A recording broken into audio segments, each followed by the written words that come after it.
This conference will now be recorded. Hello, everybody. This is an Excel demonstration for the IvyYT class. I'd like to introduce myself. My name is Jennifer Fermanek. I am the program chair for the mathematics department at the Valparaiso campus. If anybody has any questions about the content of this video, don't hesitate to reach out to me. Here's my office number, my email. I can answer any questions you might have in general about this presentation. The first question that you might have is why we would ever use Excel. If you've never used Excel before, I'll give you a brief overview of what Excel is. It's one of the biggest benefits that it has. Its primary function is the ability to organize large amounts of data into an orderly, logical spreadsheet and a chart. With the data organized, it's a lot easier to analyze and digest, especially when used to create graphs and other visual data representations. So when you have a lot of data, like in a statistics class or a math class or a research paper, and you have lots of sample data, the best way to organize this and put it into some sort of a visual aid for your presentation is to do that in Excel. What I'm going to do in Excel is I'm going to go through some different things that you can do with Excel. But before I do that, I'd like to let you know that it is possible to get a free version of Excel in my Ivy.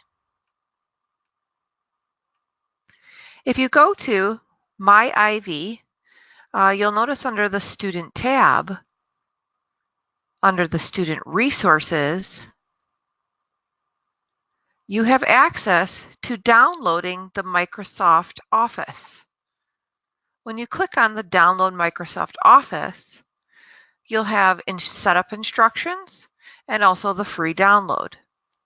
When you download this Office 365 Pro Plus, as a student, you get a free subscription to Microsoft Office Outlook, Word, Excel, PowerPoint, OneNote, and Access. You can install all of these on your computer. You could even install this on multiple computers and mobile devices.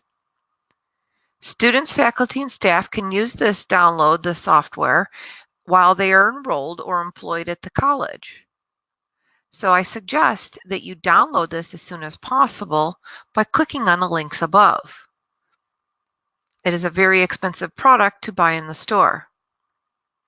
If you need any help or assistance with the download, there is a help line right here, and there's also a help desk ticket. So you can get a hold of technical support by using one of these options. Excel, in general, is used in math classes, especially quantitative reasoning. If you plan to take that course, I would suggest downloading the Excel as soon as you can and getting used to it. So I'm going to go through a couple of things that Excel can do for you in case you've never seen it before, so you know what the benefits are. One of the benefits of Excel is creating pictures such as a pie chart. For example, if I wanted to describe the worldwide income as a percentage of a whole, I could create a table. All I did was just enter this data into this table. I just typed it into these cells, which are these little rectangles. Once I typed all of this information into these cells, I can create a pie chart based on the distribution of each of these classes. For example, the largest piece of the pie is 70%, which comes from an income bracket of $0 to $10,000. You can see that that's demonstrated in the blue pie over here. The next income bracket is the 10,000 to 100,000 income bracket. This is 21% of the worldwide income. You can see that's demonstrated by the orange piece of pie right here. And so on and so forth. This little sliver right here, the 1%, that's for people that are making more than $1 million. Obviously, that's a very small percentage of the world. So the pie chart is one graph that you can create from data. Another chart you can create is a bar chart. If I wanted to show the distribution of a qualitative variable, something that's not measurable by numbers, such as colors of M&Ms. If you wanted to show how the frequency of the colors of M&Ms are distributed within one single bag, I can create a bar chart. The bar heights represent the frequency of each of the colors. I could put my data over here again in the table. All I did was just type this data into all of these cells. And once I type all of this data in, I can create a bar chart from there. According to my sample bag of M&Ms, I had mostly blues and very few reds. There are a lot of things you can do to alter this picture once you have it. You can change the colors, you can change the background color, you can change the titles, you could even rearrange the bars. All of that is done by right-clicking on your chart, and you can format the area from there. We'll do an example of this later. Another picture you can create is what's called a scatter plot. This is sometimes used in algebra. In a scatter plot, we like to correlate two variables, such as the hours spent studying per week versus a student's GPA. As a teacher, we would like to think that these two are certainly related. Certainly, we would think the more hours you spend studying, the higher your GPA likely is to be. According to this chart, it does seem to have some sort of a positive correlation. We can create this chart by, again, entering all of our data, and then we can insert a chart from there. How do we insert charts? Right up here by the Insert button, and there's a whole bunch of different pictures we can pick. We've already talked about the pie chart. We've already talked about the bar graph. Now we're talking about the scatter plot. So there's lots of other graphs you can also choose from. Another graph we can make is a financial calculator. There's no picture involved here, but this is a running calculator that can calculate the payment that you will owe each month on a loan. For example, a car.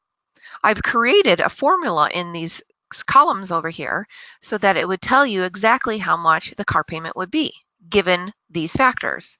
For example, if the price of a car was $35,000 and you're going to put $7,000 down in cash, it automatically calculates that you're going to have to borrow the remaining $28,000 from the bank.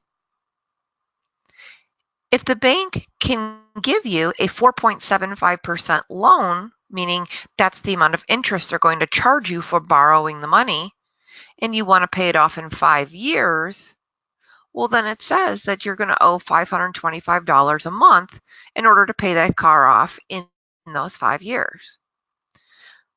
I can change one factor, such as I decided not to buy the expensive car and I bought a less expensive car. If I just enter that information in, everything recalculates for me and it gives me the new payment amount.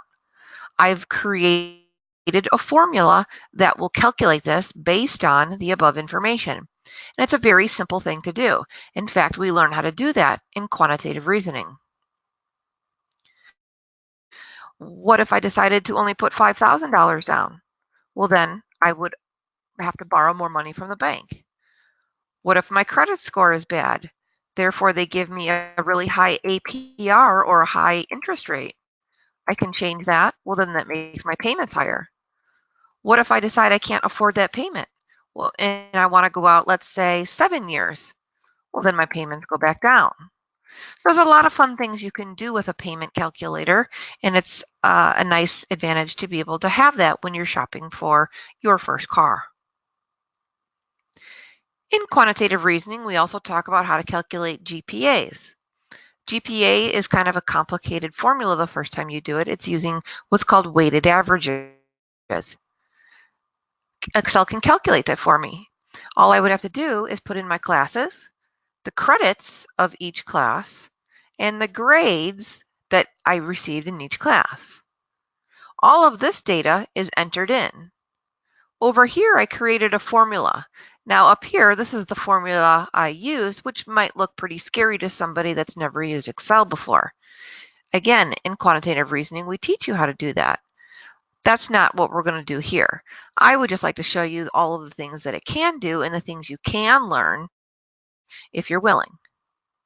But that formula does give me the correct GPA. For example, what if I went over here, I decided, you know what, my English grade was pretty low, it was a C. What if I decided to change that and I wanted to get a B instead, which means it's a score of 3 points. If I got 3 points on that, see how my GPA bumped up to a 3.29. What if I didn't do so well in A and P? What if I only got a C in that class? Watch what happens to my GPA when I get a C in A and P. It goes down. What if I failed my IvyYT class? What does that do to my GPA? That brings it down. So the calculator is a good function for playing the what if game if you're trying to figure out where you will be if you're trying to get to a certain GPA minimum. One thing that I like to use Excel for is for my personal bills. Now this is a fake set of bills that I created for the demonstration, but you can create a little spreadsheet for your bills, kind of like a running checkbook. You can put all of your paydays in as positive numbers and all of your bills in as negative numbers. So when I put all of my bills in and all of my paydays and some extra cash that may have come in from a side job, I've created a formula over here that calculates the running balance throughout the month. So I know at every moment in time exactly how much money I will have to be able to spend. Using a budget like this is a good way to stay on track and not ever end up with negatives in our overall balance. One last thing that we can use Excel for is a time management log. For example, if y'all wanted to schedule something, or I wanted to plot exactly what I do during every hour of the day, I can create a time log. For example, I sleep all the way until 5 o'clock in the morning. Then I eat at 5 o'clock, I get ready and I drive to work. After that, I work from 6 a.m. all the way until 11 a.m. I have lunch, and then I continue working till 2. Then I drive to school, stay at school till 5:30, drive home, eat dinner, have some family time. Then I work on homework, I relax a little bit, and then I go to sleep. So that's a typical day for maybe me perhaps. I could take all of that data. I could also summarize it into a table. I counted the number of hours that I sleep and eat and get ready and drive to work and all of that. And I put this into a table. Now that we know how to create a pie chart, we can do that over here. I've created a pie chart of my typical work day of the week, and you can see that I spend most of my time sleeping and working. I spend some time relaxing and some time with family time. That's probably, and eating. Let's not forget the eating part. Those are probably my favorite categories of this whole pie chart. And I clearly spend the least amount of time on those items. I might want to think about readjusting what I am doing in order to spend more time on those quality pieces of the pie without getting rid of my sleep, which obviously is needed for well-being, and work, which obviously is needed to sustain your lifestyle. But this is a good snapshot of what it would look like in one day of my life. So what we're going to do now is we're going to practice. If you have Excel, now is a good time to open it. At any time, if I'm moving too fast, you can pause this video and get back up to speed and then play it from there.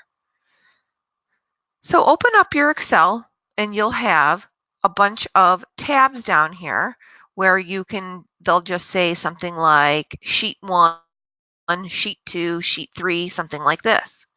So just click on any of those blank sheets and we're going to practice. So when you open it up, you're going to have a blank spreadsheet that looks like what's in front of you right now. This spreadsheet is divided into cells. Right now, I am located in cell A1. This is cell B1, cell C1. This is cell A8. This would be cell E14. So just to give you an idea of the location of the cells when I'm referring to them. What we're going to do is we're going to create a time management log, just like I did over here, but we're going to start it from scratch. So what we're going to do is we're going to put in the times from and to. We're going to do it by half-hour periods. Certainly, you could choose different time periods. So I'm going to pick from 12 o'clock a.m. to 12:30 a.m. When I put the a.m. in, it automatically recognizes that it's a time and it adjusts to make it such. Then I'm going to go to the next one. The next one's going to be from 12:30 a.m. to 1 a.m. I'm simply just typing this data in. Now, clearly I can type all of these in all the way until I get all the way down to midnight, and that's going to take some time. But there's a shortcut. If I highlight this data right here, and I take the little black box on the bottom right-hand corner of the rectangle, I can click and drag this data, and it will automatically fill those cells in based upon the sequence I've created in the first two cells. So I can go ahead and drag this all the way down until I get to actually 11:30. I'm going to do the same thing with this one. I'm going to highlight the first two cells. I've created a pattern. What I'm going to do with the little black box in the bottom right-hand corner is I'm going to drag that down, and it will continue that sequence all the way until I let it go, which will be right here. So now you can see that I have time periods from 12 to 12:30, 12:30 to 1, 1 to 1:30, and so on. So your whole day is now filled up, and it didn't take us very long to do so. Now what we're going to do is we're going to put in the activity that we're doing in each of those periods. Most of us sleep for the first part of the day. So you can just type those words in. You'll notice as you type things, if I just type on the S, it recognizes the last word I typed in. So I literally could just hit enter at this point and it automatically fills it in. So S, enter, S, enter, S, enter, and so forth. Let's say I wake up at 5:30 and then what do? I eat breakfast and then I get ready for work. After that, at 6:30, I leave for work and I drive to work. I work from 7, have some lunch. I'll just put eat. Then I work some more, and let's say I work until 2 o'clock. When work is over, I drive to school, go to school until 5 o'clock. 5 o'clock, I drive home, and I spend quality time with my family.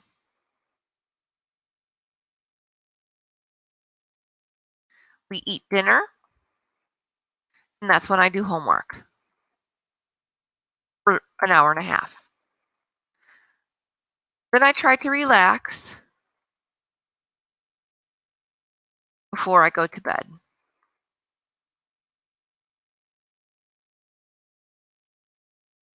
And that's the end of the day. Clearly, your schedule is going to look different than mine, but I'd like you to fill it in as far as what it is that you do during the day. What you also might notice is that some of your data might be wider than your column. For example, this one right here, get ready, is a little wide and it's not actually fitting inside of my column. A way you can get your data to fit is by going up to the top of the column that you want to make wider. Go to the right until your cursor turns into this black line, then drag that column to the width that you want that column to be, and it will automatically adjust. Another couple cool things we can do is we can highlight the things that we want to stand out, like these column titles. Maybe I want them bolder or a different color. So I can go to my Home tab, and just like in Microsoft Word, I can change the font color, or I can just paint the whole cells yellow, for example, and highlight that those are the titles. What I'm going to do over here is I'm going to summarize that data. So I'm going to put the activity and the number of hours that I do for each of the activities. For example, sleep. If I added up all of the sleep time, I might come up with 7.5 hours. If I added up all of the eating I do in a day, I'd come up with 1.5 hours. If I add up all the times I get ready, that's a half an hour. All of the time that I drive around, it's an hour and a half. The times that I work, let's just say that is, you can count it. 1, 2, 3, 4, 5, 6.5 hours.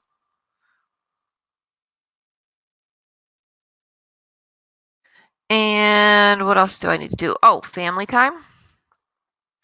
Say I spent an hour and a half there. Oh, notice my family time is too wide.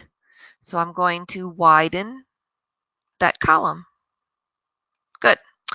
We need time to relax. I do that for an hour. And I do homework. I spend an hour and a half there. Now what I want to make sure is I want to make sure all of this adds up to obviously 24 hours in the day. Excel has some really cool functions. If you type the equal sign in the word sum, I can automatically sum all of this data, and it turns out that that only adds up to 21.5 hours. So I'm missing 2.5 hours of something that I forgot to do. What did I forget to do? Oh, I forgot to go to school. So let's add that in. School. Let's say that that was 2.5 hours. Now it totals 24. So now I've got 24 hours in a day. I didn't necessarily add all of these up. I didn't take the time to do that. So my data here might not exactly match what I did over here, but you can add that on your own. Now that I know that it totals 24 hours in a day, what I can do now is I can create a picture, a pie chart of this information. So I'm going to go to Insert, a Pie Chart. Oh, excuse me, before I do that, I have to highlight the data that I want to insert the pie chart for. So all of this information from sleep down to school and the hours associated with each, that's the information I'm going to make a pie chart for. So I go up to Insert, Pie Chart, and I can do 3-dimensional or 2-dimensional or all different chart types. I'm just going to do a standard 2-dimensional pie chart for now. Here's the basic pie chart. You can move it around anywhere you want. I'm going to leave it right here. Here's the basic pie chart. So what I like to do is just kind of do a couple of things to make this a little more, a better visual. If you right-click on the pie chart, depending on which Excel you have, some of them will have a little plus sign here with the options. You can format the area by changing some of the things inside your pie chart. For example, you can change the border colors within and the styles, the color of the fill that's within. You can change the colors within your pie chart and things like that. Other things you can do, you can add data labels. So these data labels are the amounts that are within each of the categories. So you can add these datas from each of the activities that you're doing within a day. And you can change the color and move your legend around if you wish to do so also. You can play with the functions as much as you want in the colors. In fact, I encourage that. Also, you can create borders around your data by going up to your Borders tab under your Home tab. Borders is a good way to put information inside of a bunch of black boxes around your data. So this makes it stand out. Maybe I want to color the whole thing. So we can highlight all this data, maybe a different color. Maybe that makes it stand out more. You can play with the color in the fonts as much as you want. Just make sure you save your data every time you make a change. In the end, after I've taken some time to play with the colors and the fonts and the borders, you can get it to look pretty like this. This is a good example of a chart that would be really good to put into a research paper or some sort of a document that you might want to submit in your IvyLearn. This is a very professional picture that your bosses and your instructors would like to see if you're trying to organize a large set of data. That's all I have for the demonstration. I hope you enjoyed it. If you have any questions, again, I'll go back to my contact information at the beginning. I recommend you get a hold of me if you have any questions. I'm more than happy to sit down with you and discuss Excel further, or you can talk to your instructor. And have a great rest of your day.